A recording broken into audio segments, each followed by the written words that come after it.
আর কি লাগবে? বেলুন আর বেলুন লাগবে আর রজনীগন্ধা ফুল। ছাদে বাড়ি হচ্ছে। এটা দিয়ে কি হবে? লোটে ফ্রাই। লোটে ফ্রাই। আচ্ছা তুই বানাবি? তোর তো চোখ লাল হয়ে গেছে। কোনটা দেখি? ওরে বাবা, আমরা বালিগঞ্জ 6 প্লেসের মতো অ্যাম্বিয়েন্স করার চেষ্টা করেছিলাম, কিন্তু তাজপুরের মতো হয়ে গেছে ব্যাপারটা। এ ও কি বলতো, চাকনা রাধুনে আছে। ও চাকনা রাধুনে বাদ দে, ভালো ঠাকুর বল। কেউ আছে কি ভালো ঠাকুর? মটনটা ম্যারিনেশন করে দিচ্ছি। চলো একটু হাসি, বুদ্ধির দুয়ারটা বন্ধ করে আসি। 9টা 10টা, এই 10 পিস আমার হলেই হবে, বাকি তোরা খেয়ে নিস।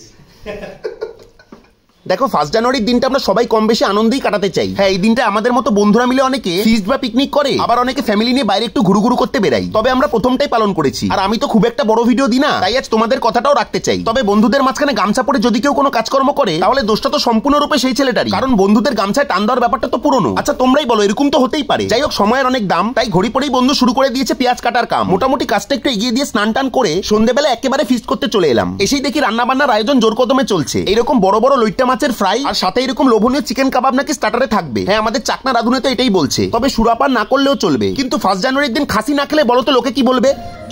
একটু দে, এত কম দিস না। এইটুখানি এত মাংস দে, আরো এতটা দিয়েছি।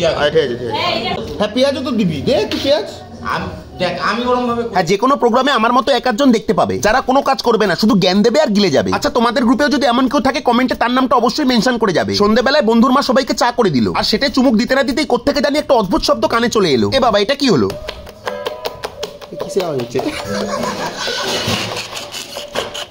দেখো, বেসনের মধ্যে কোনো ননভেজ ব্যাপার নাই, তবে সবকিছু গড়বড় করে দিয়েছিল ওই অশ্লীল শব্দটাই। যাই হোক, নিচের কাজকর্ম মোটামুটি শেষ, চলো এবার ছাদে যাই। ওপরে সবাই নিজের নিজের মতো করে কাজ বেছে নিয়েছে। একদিকে এরকম লোভনীয় লোটে মাছের ফ্রাই হচ্ছে, অন্যদিকে এই কাবাবগুলো দেখে জিভে জল আসছে। উফ, এরকম কনকনে শীতে ঠিক এইভাবে গরম গরম কাবাবের মধ্যে বাটার লাগাও আর টপাটপ খাও, সাথে উপরি পাওনা হিসেবে আগুন পোয়াও আর শরীরটাও গরম করে যাও। আর এই দৃশ্যটা দেখে সরকারি হসপিটালের কথা মনে পড়ে গেল। হ্যাঁ, ঠিক এইভাবেই বড় সার্জনকে ঘিরে রোগীর সামনে স্টুডেন্টরা সব গোল করে দাঁড়িয়ে থাকে, কি বলো? দেখো, বাড়িতেও আমি মাংসের আলু ভাজার সময় এক একটা তুলে খাই, এখানেও একটা টুক করে তুলে নিলাম। তাই আর আমরা সবাই জানি আলুর গুরুত্ব আমাদের ছেলেদের জীবনে অপরিসীম, আর আলু ছাড়া আমরা অনেকটা ক্রিম রোলের মতো, তবে উইদাউট এনি ক্রিম। তবে আলাদা আলাদা করে সবাইকে ভাগ করে দেওয়ার ব্যাপার কিন্তু আমাদের ফিস্টে নাই। ভাজার সাথেই যে যেমন পারছে তুলে নিচ্ছে, আর আমিও ঠিক তেমনটাই করেছিলাম, কিন্তু হেব্বি জোর ছাকা খেলাম রে ভাই। আর তোমরা এই দৃশ্য দেখে নিশ্চয়ই মনে মনে ভাবছো, কি আদিকিল্লা রে বাবা, জীবনে এর আগে কোনোদিনও হয়তো কাবাব বা লোটে মাছের ফ্রাই খাই নাই। আর সেক্ষেত্রে আমি বলবো, তোমরা একদম ঠিক ধরেছো সবাই। তারপর সকলের চাপে পড়ে আমাকেও ধরতে হলো খুন্তি, আর রান্না করতে করতে নেচে নিলাম, মিটে গেল শরীরের ক্লান্তি।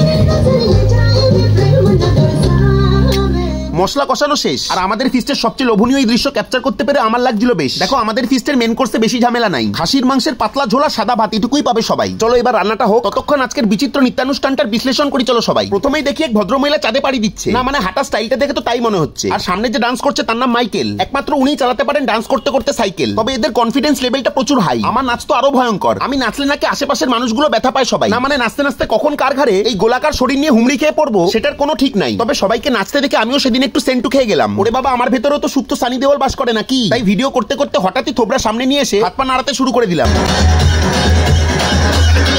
তারপর হঠাৎ নজর পড়লো এই খুদে প্রেমিকের দিকে, কিভাবে গন্ডগোলের মাঝখানেও প্রেমিকাকে হ্যাপি নিউ ইয়ার জানাতে হয় শিখে নিলাম ওর থেকে। যাই হোক, অনেক নাচানাচি হলো, খেয়ে দিয়ে কতক্ষণে বাড়ি গিয়ে সবাই বিছানায় পিঠটা ঠেকাবে সেই অপেক্ষায় ছিল। বিশ্বাস করো, হুড়াহুড়ির মধ্যে হলো মাংসটা দুর্দান্ত রান্না হয়েছিল। আচ্ছা, তোমরা 1 জানুয়ারি দিনটা কেমন ভাবে কাটালে? প্রেমিকাকে নিয়ে ঘুরতে বেরোলে, নাকি আমাদের মতো বন্ধুরা মিলে একসাথে আনন্দ করলে? কমেন্টে কিন্তু অবশ্যই বলো। আর ঢুকুঢুকু নিয়ে নতুন করে কিছু বলতে চাই না। তোমাদের কি মনে হয় আমাদের ফিস্টে কি লিকার ফ্রি ছিল? তবে নতুন বছরে নতুন ভাবে কিছু পাবো কি পাবো না জানা নাই, তবে আশায় বাঁচে চাষা, এই কথাটা তো জানো সবাই। শেষে আবারও সকলকে নতুন বছরের শুভেচ্ছা জানাই।